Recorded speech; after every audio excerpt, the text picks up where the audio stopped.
ஆற்று வருபவர் சௌந்தரி பார்த்திபன் அம்மாவை வரவேற்றுக் கொள்கிறோம். வாழ்க வளமுடன் அம்மா. வாழ்க வளமுடன் ஐயா. வாழ்க வளமுடன் அம்மா. நன்றி அம்மா. ஆரம்பிக்கலாம். வாழ்க வையகம், வாழ்க வையகம், வாழ்க வளமுடன். குரு வாழ்க, குருவே துணை. இன்றைய தலைப்பு பார்த்தீங்கன்னா, வேதம் புதுமை செய். இது பாரதியாருடைய ஒரு புதிய ஆத்திச்சூடின்னு சொல்லுவாங்க. இதுல அவர் கட்டளை சொல்லா தான் கொடுத்திருப்பாங்க. செய், சொல் அப்படின்ற இதுல முடியுது அப்படின்னா அது ஒரு கட்டளை, கட்டளை இடுறது. கட்டளை அப்படின்றது சாதாரணமான ஒரு வாக்கியமா எடுத்துக்காம, இது அவசியம் செய்யக்கூடிய ஒரு விஷயத்துக்கு தான் நம்ம கட்டளையிடுவோம். அந்த மாதிரியான ஒரு விஷயத்த தான் ஒரு கட்டளை சொல்லா இந்த வேதத்த புதுமை செய்யுங்க அப்படின்னு நமக்கு சொல்லியிருக்கிறாங்க. இது ஒரு ரெக்வெஸ்ட்டாவோ, இது இதுவாவோ குடுக்காம, ஆர்டர் பண்ணியிருக்கிறாங்க நமக்கு. எதனால? அப்படிங்கிறது தான் நம்ம இன்னைக்கு சிந்திக்க போறோம். ஏன் இந்த வேதத்தை நாம் புதுமை செய்ய வேண்டும்? அப்படிங்கிறது தான் இன்னைக்கு தலைப்புல நம்ம பார்க்க போறோம். பொதுவா பார்த்தீங்கன்னா, ஆதிகால மனிதன் அவனுடைய அதாவது மனிதனுடைய நாகரிகம் தோன்றிய காலத்துல அவன் எப்படி வாழ்ந்தானோ, அதே நாகரிகத்துல இன்னைக்கு நம்ம வாழல. இன்னைக்கு எல்லாமே மாறியிருக்கு, புதுமையா இருக்கு. அப்போ வேதம் மனிதனுக்கும் மனிதன் தோன்றிய காலத்திலேயே வேதம் தோன்றுச்சு. ஏன்னா வேதம் இருந்தா தான் அதுதான் அவனுடைய கைட்லைன்ஸ். மனிதனுக்குடைய கைட்லைனே இந்த வேதம் தான், அந்த சாரம் தான். ஏன்னா, தான் எதிலிருந்து வந்தான், தான் எதை நோக்கி தன்னுடைய பயணம் இருக்க வேண்டும் அப்படிங்கிறது தான் மனிதனுடைய நோக்கமா இருக்கும் பொழுது, வேதம் அவனுக்கு ஒரு கைட்லைன்ஸா இருந்திருக்கு. ஆனா எப்படி இருந்திருக்கு ஆதி காலத்துல, தற்காலத்துல எப்படி இருக்கு? எப்படி தேவை இருக்கு? அப்படிங்கிறத நம்ம பார்க்கலாம். இப்போ ஆதி மனிதன் பார்த்தீங்கன்னாக்கா, அவன் பிறந்து, வளர்ந்து, அது வாழக்கூடிய இதெல்லாம் பார்க்கும் பொழுது, அவனுக்கு அன்னைக்கு உணவு பார்த்தீங்கன்னா, முதல்ல உணவு பழம், காய்கறிகள், இலை, தழை அதெல்லாம் உண்டு. மிருகங்கள் போலவே வாழ்ந்திருக்கிறாங்க. அதுக்கப்புறம் சில நாட்கள் கழித்து பார்க்கும்பொழுது, சூரியன பார்க்குறாங்க, மழைய பார்க்குறாங்க, பயிர் வகைகள்லாம் வளருது. அதை பார்க்கும் பொழுது, அந்த பயிர் விளையுது அப்படின்னு பார்க்கும்பொழுது விளைவிக்கிறாங்க. ஸோ தானியங்கள், பயிறு இதெல்லாம் உற்பத்தி செய்து, அதன் மூலியமா உணவு எடுத்துக்கிறாங்க. முதல் பார்த்தீங்கன்னா, கற்காலத்துல மனிதன் விலங்க அடித்து வேட்டையாடி உண்ட காலம் இருக்கு. அப்புறம் பார்த்தீங்கன்னாக்கா, ஆ அ அதாவது உணவு சமைத்து உண்ட காலம் இருக்கு. இயற்கை இயற்கை உணவு, பழங்கள், காய்கறிகள் இதெல்லாம் கடந்து சமைத்து உண்ணக்கூடிய நாகரிகம் வளர்ந்தது. இது அந்த பசின்ற உணர்வை போக்குவதற்காக பல நிலைகளில் தன்னை வடிவமைத்துக் கொண்டே இருந்திருக்கிறான். அதேபோல அ அடுத்து வர ஜெனரேஷன் அடுத்தடுத்து பார்த்தீங்கன்னா, அவனோட நாகரிகம் வளர்ச்சி அடையும் பொழுது, மனிதன் தன்னை உயர்த்திக் கொண்டே வந்திருக்கிறான். அ உடையும் அப்படிதான். உணவு எப்படி பசி தேவை எப்படியோ, ப அதாவது பசி, உடை, அடிப்படை தேவைன்னு சொல்லுவோம் இல்லைங்களா? வீடு, உறைவிடம் இதெல்லாம் பார்த்தீங்கன்னா, ஒரு காலகட்டத்தில ஆதி மனிதனுடைய இது ரொம்ப கடுமையானதா தான் இருக்கும். குகைக்குள்ள தான் வாழ்ந்தாங்க வீடு. உடை பார்த்தீங்கன்னா, அ இலை, தழை அதையெல்லாம் கோர்த்து தன்னுடைய வெப்ப நிலைகளை ஏற்றுக்கொள்ற வகையில, தன் உடல் ஏற்றுக்கொள்ற வகையில தான் தன்னை வடிவமைச்சிருக்கிறாங்க. ஆனா, பிற்காலத்துல பார்த்தீங்கன்னா, தன்னுடைய அறிவு வளர்ச்சி அடையுது, நாகரிகம் வளர்ச்சி அடையுது. மனிதன் நெறைய பேரு பிறக்குறாங்க, வளர்றாங்க, அறிவை பரிமாறிக்கிறாங்க, சிந்தனைய மேம்படுத்துறாங்க. அப்போ இதே போல வேட்டையாடி, மிருகங்கள வேட்டையாடி சாப்பிடுறத விட்டுட்டு, பயிர் செய்து சாப்பிடுறாங்க. அதேபோல உடை பார்த்தீங்கன்னா, பருத்தி பஞ்சு பார்க்குறாங்க, அதை திரிக்கிறாங்க, நூலா செய்றாங்க. அதை உடையா வடிவமைச்சு, அது உடையா உடுத்திக் கொள்ளக்கூடிய உடையா உடுத்தி தன்னுடைய வெப்பநிலைய மேம்படுத்திக் கொள்றாங்க. வீடும் அப்படிதான். குகைக்குள்ள வாழும்பொழுது பல சிரமங்கள் மேற்கொள்ளலாம். ஏன்னா விலங்கினங்களும் இருக்கும். ஆ அதுங்கள்ட்ட இருந்து தன்னை பாதுகாத்து வாழ்வது அவனுக்கு பெரிய போராட்டமா இருக்கும். அப்போ விலங்கினத்திலிருந்து கொஞ்சம் தள்ளி, அந்த காட்டு பகுதியிலிருந்து கொஞ்சம் தள்ளி அத ஊரா செய்து, காடுகளை சிறிது அழித்து, தன்னுடைய ஊரா இத மாற்றி, அந்த இடத்துல நாகரிகம் தொடங்குது. ஊருன்ற ஒரு நாகரிகம் தொடங்குது. ஊர், காடு அப்படின்ட்டு தனித்தனியா பிரித்து, அந்த மாதிரியான அறிவு வளர்ச்சியின் காரணமாக நாகரிகங்கள் பிரிதல் ஏற்பட்டு, இது எல்லாமே எதுக்காகன்னா, தன்னுடைய ஒரு சொஃபஸ்டிகேட்டட் லிவிங்க்கு மனிதன் பயணப்பட்டு கொண்டே வந்துட்டுருக்கிறான். அந்த வகையில, ஒரு காலத்துல மனிதன் எப்படி வாழ்ந்தான்னு பார்த்தீங்கன்னா, இயற்கையோடு இணைந்த வாழ்வு தான். இயற்கைக்கு முரண்படாமல், இயற்கையில இருக்கக்கூடிய வளங்கள்லாம் தன் வளங்களா மாற்றி, அத வளங்கள்லாம் பயன்படுத்தி தன்னுடைய தேவைகள பூர்த்தி செய்து வாழ்ந்த காலங்கள் தான் அன்னைக்கு. அ ஆதிகால மனிதனின் காலங்கள். அப்புறம் ஆட்சி நடக்குது. வழி நடத்துறாங்க. வழி நடத்துறது ஒருத்தவங்கள முடிசூடுறாங்க. ராஜா காலங்கள்லாம் வருது. அன்னைக்கு பார்த்தீங்கன்னா, இன்னும் சிறிது மாற்றம் ஏற்படுது.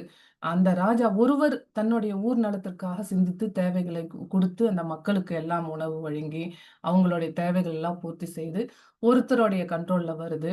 அப்பவும் பார்த்தீங்கன்னா, இயற்கையோடு இணைந்த வாழ்க்கை தான் எல்லாருமே வாழ்றாங்க. அ அந்த ஒரு மனிதன் பல மனிதர்களை வழிநடத்துவதற்காக வேதம், நியாயம், தர்மம் இதெல்லாம் இருக்கணுன்றதுக்காக வேத குருக்கள் உருவாகி, அந்த குரு வந்து எல்லாருக்குமே தியானமோ, பயிற்சிகளோ குடுப்பதில்ல. வேதங்கள வந்து போதிக்கிறதில்ல. அந்த ராஜா, அரசர்ன்னு சொல்லக்கூடிய ஒருத்தருக்கும், இன்னும் மேல இந்த இந்த வாழ்க்கை வாழ்ந்திருப்பாங்க இல்லைங்களா? உணவு, வீடு, இது, அதுன்னு அந்த குடும்பஸ்த வாழ்க்கை வாழ்ந்து, போதும் தன்னை படைத்தவன நோக்கி நாம் பயணப்படணும். நான் பிறந்ததான நோக்கம் இது இல்ல அப்படின்னு தெரிஞ்சு, வாழ்ற அந்த மாதிரியான மனநிலை படைத்த மனிதர்களுக்கு மட்டும் தான் வேதம் வந்து ஒரு ஒரு இதுவா இருந்தது. வேதம் வந்து தேவையா இருந்தது. ராஜாக்களுக்கும் ஆகட்டும், ராஜாவுடைய பிள்ளைகள் அவங்களுக்கெல்லாம் வந்து இந்த வேதத்த போதிப்பாங்க. ஏன்னா, அப்பதான் அந்த வேதத்தின் வழியில இந்த மனிதர்கள வழிநடத்த முடியும் அப்படின்றதுக்காக. அதேபோல துறவிகள், குடும்ப வாழ்க்கையில் இல்லாதவர்களுக்கு இது தேவைப்பட்டது. அ ராஜ அ குருக்களே பார்த்தீங்கன்னா, வர்றவங்க எல்லாத்துக்கும் இப்ப நம்ம நம்ம மன்றத்துக்கு வரோம்னா, வர்றவங்க எல்லாருக்கும் உடற்பயிற்சி குடுக்குறோம், தீட்சை குடுக்குறோம். அப்படி இருக்கிறது இல்லாம யாருக்கு தேவையோ அவங்களுக்கு மட்டும் குடுத்தாங்க. ஏன்னா, அவரவர்கள் எல்லாமே சரியான முறையில் வாழ்ந்த காரணத்தால எல்லாருக்கும் தேவைப்படல. இல்லைங்களா? ஆனா, இன்று நாகரீகம் எப்படி உள்ளது? அப்படின்னு பார்க்கலாம். இப்படி மனிதனுடைய வாழ்க்கை பயணப்பட்டு வரும்பொழுது இருந்த நாகரீகங்கள்லாம் இயற்கையோடு இணைந்த வாழ்க்கைன்றதுனால தான் எல்லாருக்குமானதாக வேதம் இல்லை. ஆனா, இன்னைக்கு வேதம் பார்த்தீங்கன்னா, இன்னைக்கு புதுமையான சூழல்ல மனிதன் வாழ்றான். அதாவது, இப்போ ஒரு பசின்னு எடுத்துக்கிட்டோம்னு வைங்களேன். இப்ப நெறைய பேருக்கு பசி உணர்வே இல்லாம இருக்கு. பசி உணர்வு இல்லாம தான் உணவ உட்கொள்ள வேண்டிய சூழல்ல இருக்கிறோம். இல்லைங்களா? காலையில எனக்கு 8 மணிக்கு ஷிஃப்ட். நான் ஒரு 7 மணிக்கே சாப்பிட்டுறணும். பசிக்குதோ, பசிக்கலையோ நான் சாப்பிட்டுறணும். ஏன்னா, எனக்கு திருப்பி 1 மணிக்கு தான் எனக்கு வந்து லஞ்ச் டைம் இருக்கும். அப்பதான் சாப்பிட முடியும். அப்படிங்கிற சூழல்ல உணர்வை மறுத்து, இயற்கைய மறுத்து உணர்வை மறுக்கிறோம் அப்படிங்கனாலே, அது இயற்கைக்கு எதிரான செயல் தான். சரி. உணர்வை மட்டும் தான் மறுக்கிறோமான்னு பார்த்தீங்கன்னா, உணவு எப்பேர்ப்பட்ட உணவாக இருக்குது இன்னைக்கு. எல்லாமே கலப்படம், எல்லாத்துலயுமே செயற்கை பொருள் சேர்த்து, இயற்கை என்ற விஷயங்கள் தாண்டி, அந்த பசியும் கடந்து, இல்ல மறுத்து அப்படிதான் உண்ணக்கூடிய ஒரு சூழல்ல நம்ம வாழ்றோம். அப்படிங்கிறது தான். இன்னும் சொல்லணும்னா, இன்னைக்கு நெறைய சோசியல் மீடியால பார்த்தோம்னா, என்ன சொல்றாங்கன்னா, உணவ நம்ம வந்து எக்ஸ்ப்ளோர் பண்ண போறோம் அப்படின்னு சொல்றாங்க. அத எதுக்கு போய் நம்ம எக்ஸ்ப்ளோர் பண்ணணும்? உணவு என்பது தேவையின் பொருட்டு ஒரு ஒரு உணர்வை அடக்கக்கூடிய பசி என்ற உணர்வு எழும்பொழுது, அதை போக்கும் வகையில இருக்கிறது தான் உணவு. ஆனா, இன்னைக்கு அப்படி இல்ல. பசி இருக்குதோ, இல்லையோ, நான் அத போய் எக்ஸ்ப்ளோர் பண்ண போறேன்னு சொல்லிட்டு, அத ஃபுட் சேலஞ்சுன்ற ஒரு ஒரு இதெல்லாம் ஒரு ட்ரெண்டிங்கா எடுத்துட்டு ஒரு ட்ரெண்டிங். உணவுன்றதுல இன்னைக்கு ஒரு ட்ரெண்டிங் தான். நான் இங்க போய் இந்த கடையில இப்படி ஒரு ஃபேமஸான ஒரு இடத்துல, இந்த மாதிரியான பொருள இந்த நேரத்துல சாப்பிட்டேன் அப்படிங்கிறத ஒரு ஸ்டேட்டஸ் வைக்கணும் அப்படின்றதுக்காக உணவு சாப்பிடக்கூடிய நாகரிகத்துல தான் நம்ம இன்னைக்கு வாழுறோம். மிக ஒரு கடினமான இத சொல்லக்கூட முடியல. மிக கடினமான ஒரு என்ன சொல்றது? அறிவின் வீழ்ச்சியில இருக்கிறோம். 11 மணிக்கு மேல பார்த்தீங்கன்னா, ஃபுட் ஸ்ட்ரீட் ஓப்பன் ஆகுது. ப ஓப்பன் இருக்கு. 11 மணிக்கு மேல நைட் ஃபுட் ஸ்ட்ரீட்ன்னு சொல்றாங்க. நைட்டு வந்து ஒரு காலத்துல மனிதன் வந்து சூரியன் உதிக்கும் பொழுது எளிமையான உணவும், அ சூரியன் மறையும் பொழுதும் எளிமையான உணவோடும் நிறைவு செய்த காலம் போயி, சூரியன் மறைந்ததுக்கு அப்புறம் தான் உணவையே தொடங்கக்கூடிய காலகட்டத்தில் இன்னைக்கு மனிதன் இருக்கிறான். அதுவும் பார்த்தீங்கன்னா, எளிமையான உணவான்னு கேட்டோம்னா, அப்படியும் இல்ல. இரவு நேரங்கள்ல பிரியாணி சாப்பிடுறதும், ஐஸ்கிரீம் போன்ற அது என்ன உணவு பொருட்கள்னே தெரியாத ஒரு உணவ சாப்பிடுறதுக்கு ஒரு சூழல்ல வாழ்றோம். அதாவது பிரியாணி என்பது வந்து அது ஒரு மிக சிறந்த உணவு தான். அது ராஜாக்கள் வாழ்ந்த காலத்துல பயன்படுத்தப்பட்டதாக சொல்றாங்க. ஆனா அது எதுக்காகன்னு பார்த்தீங்கன்னா, இந்த போர் முடிச்சுட்டு ரொம்ப சோர்வா வருவாங்க. உணவுலாம் இல்லாம வரக்கூடிய அந்த இதுல ஒரு உற்சாகத்த குடுக்கக்கூடிய உணவா அது பயன்படுத்தப்பட்டதாமா. ஆனா இன்னைக்கு வந்து தினந்தோறும் அதுவும் இரவு நேரங்கள்ல தேவையே இல்லா பசின்ற உணர்வே இல்லாதபோது, அது ஒரு ஆடம்பரத்திற்காக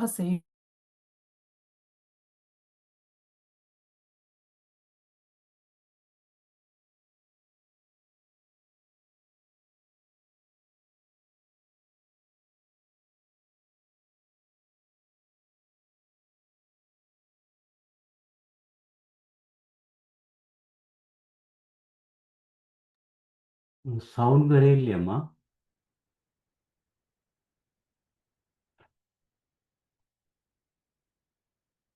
இன்னைக்கு வந்து காலகட்டம் பார்த்தீங்கன்னா, உணவ உணவு வந்து தேவையில்லாத உணவுகள நம்ம அத சாப்பிடுறதும், அதை பழகுறதும், அதை எல்லாருக்கும் அறிமுகப்படுத்துறதும் அப்படிங்கிற ஒரு நிலைக்கு தள்ளப்பட்டிருக்கிறோம். இப்போ மனிதன் இப்போ உணவு மட்டும் இப்படி கிடையாது. உடை கூட இப்படிதான். உடை வந்து ஒரு காலத்துல தட்பவெட்ப சூழல சமாளிக்கக்கூடிய அளவிற்கு உடை இருந்தது. கூடவே நம்மளுடைய கற்பு ஒழுக்கத்தையும் காத்துக்கொள்ளக்கூடிய ஒரு அணிகலனா தான் இன்னைக்கு உடை இருந்தது. ஆனா, இன்றைய சூழல்ல இது 2த்தோடைய நோக்கங்களும் இல்லாம தான் நம்ம உடையே இருக்கிறோம். உடையே அணியிறோம். ஏன்னா என்ன என்ன மெட்டீரியல்னே தெரியல. புதுசு புதுசா மெட்டீரியல் வருது. இதெல்லாம் வந்து சிலது என்ன சொல்றாங்க, வர பிளாஸ்டிக்க நூலா இழைச்சு அத தான் நம்ம உடையா செய்றாங்கன்னு சொல்றாங்க. இது உடையில அப்படிதான் பார்த்தோன்னா, உணவே பார்த்தீங்கன்னா, அந்த மாரி தான் இருக்கு. பிளாஸ்டிக் அரிசின்னு சொல்றாங்க. நம்ம என்ன நோக்கத்திற்காக ஒரு பொருள பயன்படுத்துறோமோ, அந்த நோக்கத்தை தவறி வாழக்கூடிய ஒரு சூழல், ஒரு காலகட்டத்தில நம்ம இன்னைக்கு வாழறோம். அது மட்டும் இல்ல, உறைவிடமும் அப்படிதான். உறைவிடம் என்பது பஞ்சபூதங்களும் சேர்ந்து அத நம்ம பஞ்சபூதங்களுடைய கூட்டு இயக்கமா தான் உடல் எப்படி வடிவமைக்கப்பட்டுள்ளதோ, அதே வடிவமைப்புல தான் இந்த உறைவிடமும் இருக்கணும். வீடுன்றது இருக்கணும். அப்பதான் அதனுடைய விகிதம் சரியா இருக்கும் பொழுது, உடல் ஆரோக்கியமா இருக்கும். இன்னைக்கு நம்ம பஞ்சபூதங்களையா பார்க்குறோம் நம்ம வீடு கட்டுறதுக்கு முன்னாடி. வாஸ்து பார்க்குறோம், ஆ வ இன்ஜினியர்ட்ட கன்சல்ட் பண்றோம். நெறைய பார்க்குறோம். ஆனா, இந்த பஞ்சபூதங்களுடைய விகிதாச்சாரங்கள் வைத்து நம்ம கட்டுறோமா? அப்படின்னா, அந்த மாரியான அ ஆட்களே இல்லாம போயிட்டாங்க. இன்னைக்கு வந்து பஞ்சபூதங்கள் வந்து எங்கேயுமே பார்த்து நம்ம கட்டுறதில்ல. ஒரு காலத்துல அந்த வீட்டுக்கு நல்லா தொட்டி கட்டு வீடுன்னு சொல்லுவாங்க. சூரிய வெளிச்சம் வந்து போகும், வெப்பம் வந்து போகும், காற்று வந்து போகும், அ எல்லாமே வந்து போகும். சேர்ந்து இருக்கும்.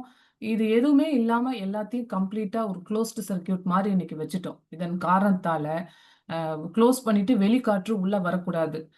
கதவ அடைச்சு வச்சிருக்கிறோம். அப்ப அந்த உள் மூச்சையே சுவாசிச்ச மூச்சுன்றது நம்ம வெளிய விடக்கூடியது பார்த்தீங்கன்னா, கார்பன் டை ஆக்சைடு.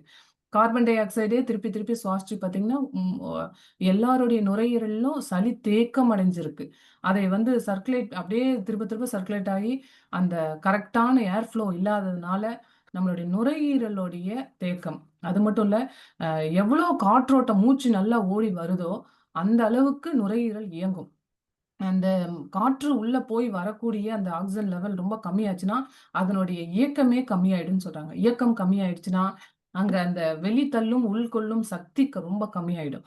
அது கம்மியாயிடுச்சுனாலே சளிய வெளிய தள்ளாது, உள்ள நல்ல காற்றையும் இழுக்காது. இதன் காரணமாக நெறைய உடல்ல கட்டிகள் ஏற்படுறதும், நெறைய நோய்கள் ஏற்படுறதுக்கு காரணமாவும் இருக்கு. நம்ம அ ஏர் பார்த்தீங்கன்னா, ஏர் கண்டிஷன் சொல்றோம். கண்டிஷன்டு ஏர், ஃபில்டர்டு வாட்டர் எல்லாத்தையுமே மாத்தி அமைச்சுட்டோம் இன்னைக்கு. நமக்கு தேவைக்கு என்ன இருக்குதோ, இயற்கைக்கு என்ன இருக்கோ, இயற்கைக்கு எதிரா தான் நம்ம எல்லாமே நம்ம செய்யக்கூடிய ஒரு சூழல்ல நம்ம இருக்கிறோம்.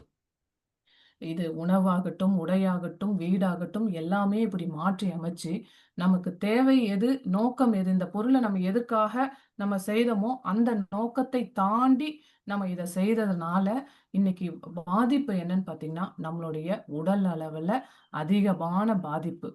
அது மட்டும் இல்லாம, உடல்ல நெறைய நோய், மனக்குழப்பங்கள். மனம் எப்படி இருக்கு இன்னைக்கு? உடல் தான் இப்படி இருக்கு. சரி, மனம் வந்து நல்லா இருக்கா? அப்படின்னு பார்த்தோம்னா, மனமும் வந்து ஒரு நல்ல நிலையில இல்ல.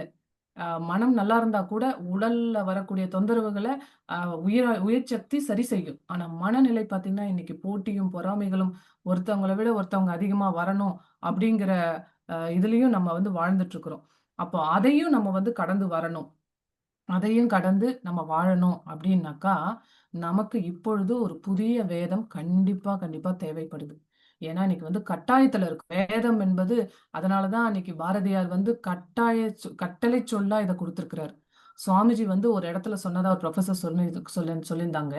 அதாவது பாரதியோடைய வாழ்நாள் இன்னும் ஒரு 10 ஆண்டு காலம் இருந்திருந்ததுன்னா, என்னுடைய பிறப்பே நிகழ்ந்திருக்காது அப்படின்னு சொல்வாராம் சாமிஜி. ஏன்னா பாரதியே அவ்ளோ விஷயங்கள் சொல்லிட்டாங்க. இன்னொரு 10 ஆண்டு இருந்தா அவர் எல்லாருக்கும் பரப்பி விட்டு போயிருப்பாங்க. ஆனா இயற்கையின் விதி அவருக்கு அ அவருடைய வாழ்நாள் அவ்ளோ இல்ல. அதனால தான் இன்னொரு பிறப்பே நிகழ்ந்திருக்கு. நான் இத எடுத்து இந்த மனித குலத்துக்கு நல்லது செய்றேன்னு சொல்லி சுவாமிஜி இந்த வேதங்கள நமக்கு குடுத்திருக்கிறாங்க. இது வந்து அ இதுல இந்த காலத்துக்கு ஏத்த இப்போ இப்போ தற்கால மனிதனுடைய நாகரிகமாவது இப்படி இருக்கு. இன்னும் வரக்கூடிய நாகரிகம் எப்படி இருக்குன்றத கணிக்கவே முடியல. ஏன்னா, இயற்கை அ மனிதனுடைய இயற்கை அறிவு அல்லாமல் இன்னைக்கு செயற்கை அறிவு வேற வந்துவிட்டது. இப்ப செயற்கை ஆர்டிபிஷியல் இன்டெலிஜென்ஸ் சொல்றோம். ஆ இது செயற்கையா வரும்பொழுது இது எப்படி சிந்திக்கும்னே சொல்ல முடியல. ஆ ஆனா ஒரு விஷயம் நல்லா புரியும். இதுவும் இது செயற்கையா இருந்தாலும், இது இயற்கையோ, செயற்கையோ எல்லாமே இறையிலிருந்து வந்ததுனால, இந்த ஆர்டிபிஷியல் இன்டெலிஜென்ஸ் சொல்லக்கூடிய ஏஐயும் இயற்கையே தான். இயற்கையோடைய இன்னொரு பரிணாமம் தான் தவிர, இது ஒரு தனிப்பட்டதோ, இயற்கைக்கு எதிராகவோ, இயற்கைக்கு சவால் விடக்கூடியதோ இல்லை. ஆனா, ஒரு விஷயம் இருக்கு. அத கூட நம்ம வந்து சரியான முறையில இன்புட் குடுத்து, அதனுடைய நம்ம குடுக்கக்கூடிய புரோகிராமிங் அதுக்கு சரியா குடுத்துட்டோம்னாக்கா, அந்த செயற்கை அறிவு கூட சரியான வழியில திங்க் பண்ணும். நான் மொதல்ல இந்த ChatGPTலாம் யூஸ் பண்ணும்பொழுது, ஒரு மாத்திரையுடைய பேரு குடுத்து எங்க அம்மாக்கு ஒரு மாத்திரை குடுத்திருந்தாங்க. எப்பவும் குடுக்குறது இல்லாம வேற புதுமையா குடுத்துட்டாங்க. அந்த கடையில குடுக்கும்பொழுது, மெடிக்கல்ல. இது வந்து சரியா என்னன்னு செக் பண்ணி சொல்லுங்கன்னு சொல்லி அம்மா கேட்டிருந்தாங்க. நான் ChatGPT யூஸ் பண்ணி இந்த மாத்திரையும், இந்த மாத்திரையும் சேமான்னு சொல்லி கேட்டிருந்தேன். அது சில காரணங்கள்லாம் குடுத்திருந்தது. எல்லாம் சொல்லிட்டு, இருந்தாலும் நீங்க டாக்டர கன்சல்ட் பண்றது நல்லது. இது வந்து ரொம்ப சீரியஸான ஒரு இஷ்யூ நீங்க பயன்படுத்துற மாத்திரை. அதனால நீங்க உங்க டாக்டர கன்சல்ட் பண்ணிக்கங்க அப்படின்னு சொல்லிச்சு. சரின்னு சொல்லிட்டு, அடுத்த நாள் வந்து அத அப்படியே க்ளோஸ் பண்ணியாச்சு. நான் அடுத்த நாள் திருப்பியும் லாகின் பண்றேன். நான் பண்ண உடனேவே, அந்த ஏஐ சாட் பாக்ஸ்ல இருந்து எனக்கு ஒரு மெசேஜ் வருது. "நீங்க நேத்து இந்த பிரச்சனைய பத்தி பேசியிருந்தீங்க. இப்போ உங்களுடைய ஹெல்த் எப்படி இருக்கு?" அப்படிங்கிற மெசேஜ் கேட்குது. எனக்கு அப்பதான் இந்த ஏஐய பத்தின ஒரு பெரிய ஆச்சரியமும், ஒரு பெரிய பயமும் வந்தது. இது என்ன மனிதர்கள் போல இருக்கு. ஏன்னா ஒரு மனிதர்கள்ட்ட நம்ம வந்து பேசும்போது, ஏதோ ஒரு நோய பத்தி பேசுறோம்னா, அடுத்த முறை பார்க்கும்பொழுது கண்டிப்பா விசாரிப்போம். "எப்படி இருக்கீங்க?" அப்படின்னு விசாரிப்போம். அதுபோல இந்த செயற்கை அறிவு கமாண்டிங்க்கு மட்டும் பதில் சொல்லாம, தானே சிந்தித்து நேத்து இத பத்தி கேட்டீர்கள். இன்னைக்கு இதுக்கு எப்படி இருக்குன்ற அளவுக்கு சிந்திக்கக்கூடிய ஆற்றல்ல ஆம். செயற்கையாக வந்திருக்குதுன்னா, இது இயற்கையோட விளைவு தான். இதுல நம்ம வந்து இ இந்த செயற்கை அறிவுக்கு கூட நம்ம வேதத்த குடுக்கலாம். கண்டிப்பா. ஒரு புரோகிராமிங்கா நம்ம என்ன இன்புட் குடுக்குறோமோ, அதான் அவுட்புட்டா வரும். மெஷின பொறுத்தவரைக்கும். இதுதான் மெஷினிங் லாங்குவேஜ். இப்போ ஒரு வாஷிங் மிஷின்ல போயிட்டு, நம்ம ஃபுல்லா லோட் பண்ணிட்டு, தண்ணி மட்டும் 2 லிட்டர் எடுங்கன்னு கமாண்ட் குடுத்தா, 2 லிட்டர் தான் எடுக்கும். இல்ல நீங்க வந்து 7 கிலோ துணி போட்டிருக்கீங்க. நான் ஒரு 10 லிட்டர் எடுத்துக்கிறேன். இல்ல உங்க வீட்ல தண்ணி அதிகமா தானே இருக்கு. நான் எடுத்துக்கிறேன். இல்ல தண்ணி வராது இன்னைக்கு, நாளைக்கு ஷட்டவுனு நான் கொஞ்சம் கம்மியா எடுத்துக்கிறேன். அப்படிலாம் எடுக்கிறது இல்ல. நம்ம என்ன கமாண்ட் குடுக்குறோமோ, அந்த கமாண்ட்க்கு தான் வொர்க் ஆகுது. இதானே மெஷினோடைய புரிதல். அப்போ அந்த மெஷினுக்கு குடுக்குற கூடிய இன்புட்ட நம்ம சரியா குடுத்துட்டோம்னாக்கா, அ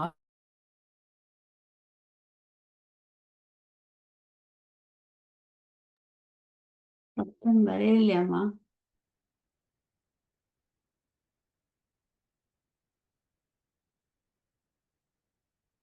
வாழ் வேதாத்திரியம் அந்த ஆர்டிஃபிஷியல் ஏஐ சொல்லக்கூடிய அந்த டூலுக்கு நம்ம இன்புட்டா குடுத்தோம்னா, இதன்படி நீங்க இது உங்களுடைய அந்த இன்ஸ்ட்ரக்ஷன், கமாண்டிங் எல்லாமே இருக்கட்டும்.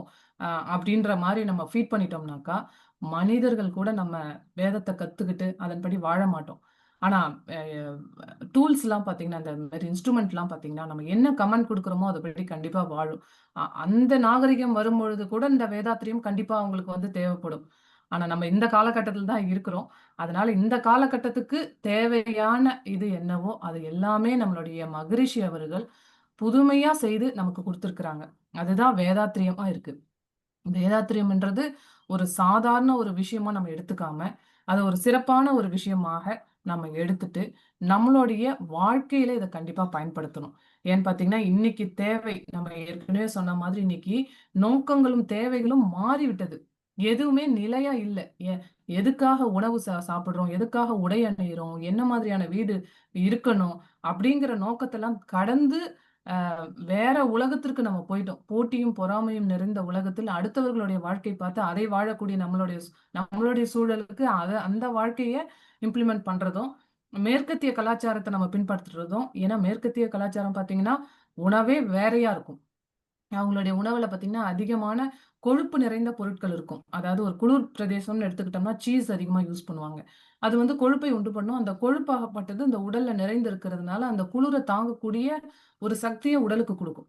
ஆனா அதே அ சீஸ் நிறைஞ்ச பீஸாவோ, பர்கரோ நம்ம இங்க சாப்பிடுறோம். அதாவது வெப்பத்தட்பநிலை சரி சமமா இருக்கக்கூடிய ஒரு இடத்துலயும், வெப்பம் அதிகமா இருக்கக்கூடிய இடத்துலயும் அத சாப்பிட்டோம்னாக்கா, உடல்ல நோய்கள் பெருகும். ஃபார் எக்ஸாம்பிள் நம்ம ரொம்ப அதிகமா வேண்டாம்.